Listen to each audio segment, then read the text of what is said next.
Saudara-saudara yang dikasihi Tuhan, sepasang suami istri ini adalah pasangan yang setia melayani di gerejanya. Sekalipun penghasilan mereka tidak bisa dikatakan pas-pasan, tetapi juga tidak bisa dikatakan besar, apalagi berkelebihan. Cukup. Tetapi itu yang membuat mereka hidup di dalam pengucapan syukur dan tetap termotivasi untuk melayani. Pada suatu hari, sang suami dengan beberapa rekan kerjanya dipanggil oleh atasannya untuk menghadiri sebuah pertemuan, yang di dalamnya diberitahukan kepada mereka, kepada para karyawan, bahwa dengan kondisi perusahaan yang terdampak COVID-19, maka ada beberapa karyawan yang akan dirumahkan. Sedangkan kepastian siapa saja yang akan dirumahkan akan diberitahukan 1 minggu setelah pertemuan hari itu. Sepulang kerja, sang suami ingin menceritakan kekhawatirannya. Tetapi sang istri sudah terlebih dahulu menceritakan bahwa dirinya di-PHK. Mendengar itu, sang suami merasa sangat terpukul. Dan akhirnya ia pun menceritakan apa yang menjadi rencana perusahaannya dan apa yang menjadi kekhawatirannya pada saat itu. Dan mereka bergumul. Mereka berdoa. Mereka berseru kepada Tuhan. Mereka berharap sang suami tidak terkena PHK. 1 minggu kemudian, sang suami dipanggil oleh atasannya dan ia diminta untuk menandatangani selembar kertas. Dan kepadanya juga diberikan sebuah amplop berwarna coklat. Dan atasan itu berkata kepadanya, ini tidak besar. Tetapi mungkin ini cukup walau hanya untuk beberapa bulan saja. Setelah itu sang suami pulang ke rumah, ia menjumpai istrinya, dan sambil menyerahkan amplop coklat kepada istrinya, ia berkata, sepertinya Tuhan tidak mengabulkan permohonan kita. Sepertinya Tuhan tidak mengabulkan permohonan kita. Saudara-saudara, ketika kita sedang kesusahan, ketika kita sedang menderita, sepertinya karya penyelamatan Allah itu menjadi sesuatu yang sangat samar, sesuatu yang sangat tidak jelas, bahkan tidak terlihat. Sehingga sangat sulit bagi kita untuk menghayati. Sulit bagi kita untuk memaknai karya penyelamatan Allah di dalam situasi dan kondisi yang susah dan menderita. Bahkan tidak jarang kita mempertanyakan, di mana Tuhan? Masihkah Tuhan berkarya?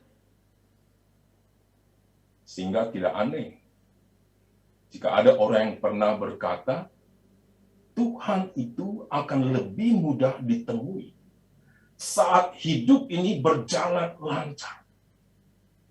Tetapi menjadi sangat sulit untuk dicari, menjadi sangat sulit untuk ditemui ketika kita membutuhkan pertolongannya. Kenyataan seperti ini bisa membuat kita menjadi malas untuk mencari dan meminta pertolongan Tuhan. Atau kadang kita sendiri tidak menyadari bahwa kita sedang diperhadapkan dengan permasalahan. Tetapi kita sendiri tidak mau tahu dengan masalah yang ada. Sampai masalah yang ada itu meledak dan mengejutkan kita. Kita tidak menyadari adanya masalah karena mungkin kita sudah terlalu merasa begitu nyaman dengan kehidupan yang kita jalani. Akibatnya kita terkejut. Karena kita lupa bagaimana seharusnya kita menghadapi kegelapan, bagaimana kita menghadapi kesusahan, menghadapi penderitaan dan krisis.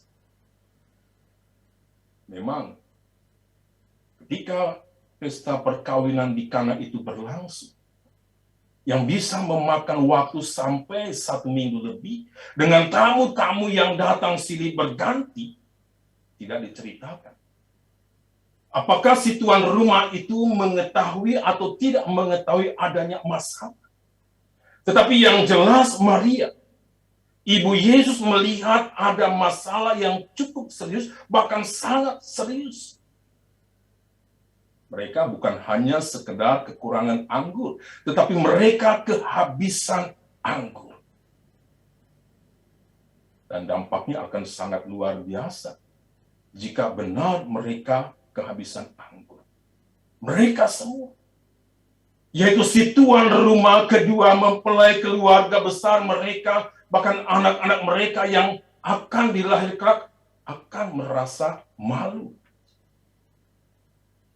Karena mereka menyelenggarakan pesta, mereka mengundang orang banyak, tetapi mereka tidak dapat memenuhi apa yang seharusnya mereka sediakan bagi para tamu undangan itu.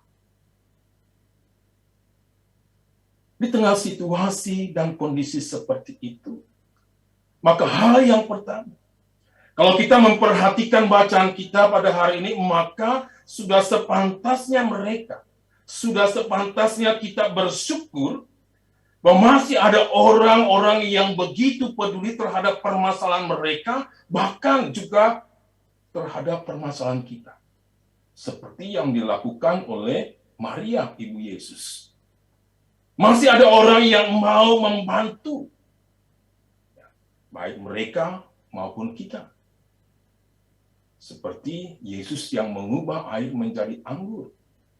Masih ada orang-orang yang mau bekerja sama untuk menolong mereka dan menolong kita. Itu para pelayan yang mengikuti perintah Yesus. Yang kedua, mari kita belajar kepada Maria, Ibu Yesus, yang tidak mempertanyakan kapan Yesus akan bertindak menolong mereka. Karena waktu kita bukanlah waktu Allah. Atau bertanya apa yang akan dikerjakan oleh Yesus dan bagaimana Yesus akan melakukannya. Karena Yesus tahu apa yang akan dilakukan dan yang sedang dikerjakannya. Rencana dan pikiran kita bukanlah rencana dan pikiran Allah. Tetapi marilah kita memastikan diri kita sendiri, maukah kita mengerjakan apa yang diberitahukan, apa yang diperintahkan, apa yang dimintakan oleh Allah kepada kita untuk dikerjakan di dalam situasi dan kondisi sulit dan susah yang sedang kita hadapi. Dan ingat, ketika Allah akan mengerjakannya, Allah mengerjakannya bukan dengan cara kita, melainkan dengan cara Allah sendiri. Jadi, jangan memaksa Allah mengerjakan sesuatu seperti yang kita mau. Yang ketiga, mari kita belajar kepada para pelayan yang mau percaya dan yang mau bekerja sama dengan Yesus. Mereka tidak meragukan apa yang diberitahukan oleh Yesus dan melakukan apa yang diperintahkan oleh Yesus. Karena Allah yang kepadanya kita meminta pertolongannya adalah Allah yang tidak akan selalu berkata, "Oke, aku akan membantumu. Aku akan menyelesaikan, aku akan membereskan masalahmu. Tenang saja." Tidak. Melainkan Allah yang siap untuk berkata, dan Ia senantiasa ingin mengajak kita, "Baik, aku akan membantu. Mari kita kerjakan bersama-sama. Aku mengerjakan bagianku dan kamu mengerjakan bagianmu." Karena Allah tidak membentuk kita menjadi pribadi yang berani meminta, tetapi tidak mau bekerja sama dengannya. Sebab itu, rendahkanlah diri kita di hadapan Allah. Karena bukan Allah yang membutuhkan pertolongan kita, melainkan kita yang membutuhkan Allah menolong kita. Yang keempat, percayalah. Sebagaimana Yesus mengubah air dalam tempayan menjadi air anggur yang baik, begitu juga Allah yang berkarya akan mengubah permasalahan hidup kita menjadi sangat berarti, menjadi sangat bermakna. Sehingga kita menjadi pribadi yang layak untuk disajikan atau dihadirkan dan mendatangkan sukacita ke dalam kehidupan bersama sesama di sekitar kita. Allah tidak akan mempermalukan kita. Saudara-saudara yang dikasihi Tuhan, bagaimana cerita selanjutnya dari pasangan suami istri itu? Setelah di-PHK, sang istri dengan dibantu oleh suaminya memulai usaha kuliner makanan dan hasilnya lumayan. Cukup disukai oleh para konsumennya.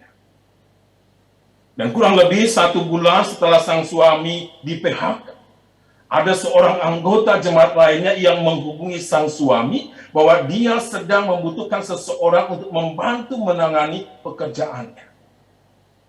Sejak hari itu sampai hari ini, sang suami masih bekerja dan sang istri masih melanjutkan bisnis kuliner makanannya. Kebutuhan mereka setiap hari dan setiap bulannya tetap tercukupi, bahkan semakin lebih baik.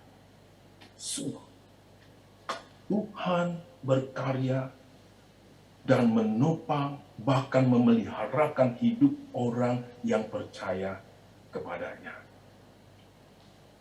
Jadi tetaplah optimis. Tetaplah berharap bahwa permasalahan yang dikelola dengan baik bersama Allah akan memberikan solusi yang baik. Dan percayalah bahwa Allah tidak pernah berhenti berkarya menyatakan pertolongannya, penyelamatannya kepada kita yang percaya kepadanya. Kiranya Tuhan menolong kita. Amin. Mari kita berdoa.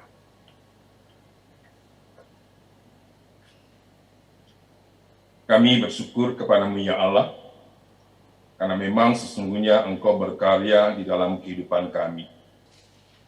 Melalui firman-Mu, kami diajak untuk belajar mempunyai kepekaan kepada pertolongan-Mu, yang berkarya melalui dan bersama orang-orang di sekitar kami, yang begitu berempati kepada kami, menaruh perhatian dan peduli kepada kami. Sehingga kami tahu bahwa Engkau senantiasa ada bagi kami di tengah realitas hidup yang kami sedang hadapi dan jalani. Dan karya-Mu senantiasa mau mengubahkan kami menjadi pribadi-pribadi yang sungguh layak di hadapan-Mu, yang menyukakan Engkau melalui kehidupan yang menjadi berkat bagi sesama di sekitar kami, mereka yang membutuhkan pertolongan dan bantuan kami. Di dalam nama Yesus, kami berdoa. Amin.